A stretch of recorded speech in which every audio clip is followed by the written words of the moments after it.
आप सभी का इस वीडियो में स्वागत है। आज हम इस वीडियो में वृत्त की परिधि और क्षेत्रफल यानी कि circumference and area of a circle के बारे में जानेंगे। जैसा कि आप सभी जानते हैं कि एक तल पर उन सभी बिंदुओं का समूह जो तल के एक स्थिर बिंदु से एक स्थिर दूरी पर हो वृत्त कहलाता है, जिसका क्षेत्रफल पाई आर की घात 2 होता है। क्या आपने कभी सोचा है कि यह क्षेत्रफल का सूत्र कैसे प्राप्त हुआ होगा? आइए इसे समझने का प्रयास करते हैं। यह आर त्रिज्या का एक वृत्त है। यदि इस आर त्रिज्या वाले वृत्त को R1, R2, R3 इत्यादि त्रिज्या वाले अंतः वृत्तों यानी कि इनर सर्कल से भर दें तो यह हमें कुछ इस प्रकार का दिखाई देता है।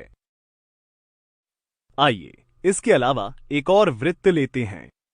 यदि अब हम इस वृत्त को किसी एक हिस्से पर से काट दें और इसे सीधे करें तो हमें एक सीधी रेखा यानी स्ट्रेट लाइन मिलती है, जो कि वृत्त की परिधि यानी परिमाप है। तो अब हम यदि इन वृत्तों के समूह को यहां से काट दें और सीधा करें तो यह हमें कुछ इस तरह का दिखाई देता है।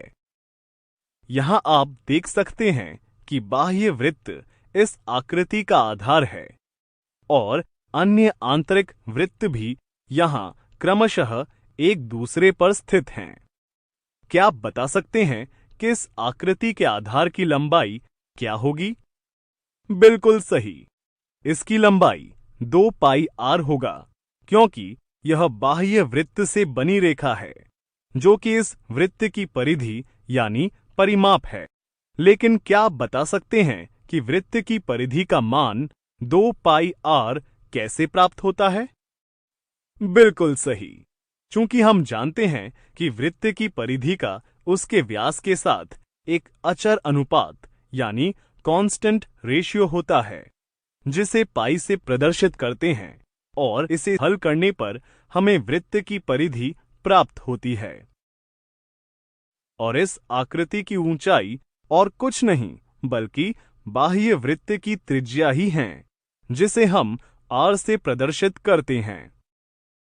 इस आकृति को ध्यान से देखने पर हम कह सकते हैं कि यह आकृति तो एक त्रिभुजाकार आकृति है। तो क्या आप बता सकते हैं कि इस त्रिभुजाकार आकृति का क्षेत्रफल हम कैसे ज्ञात कर सकते हैं? शाबाश, चूंकि हम जानते हैं कि त्रिभुज का क्षेत्रफल 1/2 गुना आधार गुना ऊंचाई है, इसलिए क्षेत्रफल के सूत्र में इस त्रिभुज के आधार और ऊंचाई के मान रख हल करने पर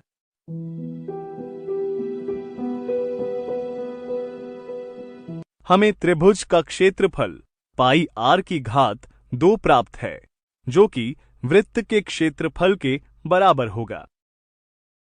तो अब आपको समझ आ गया होगा कि वृत्त का क्षेत्रफल पाई आर की घात 2 कैसे प्राप्त हुआ। क्या आप अपने आसपास की इन वृत्ताकार वस्तुओं का चित्र बनाकर उनका क्षेत्रफल ज्ञात कर सकते हैं?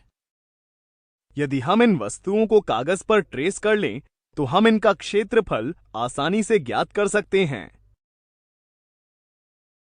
इस वीडियो में आज हमने वृत्त की परिधि और क्षेत्रफल का अध्ययन किया।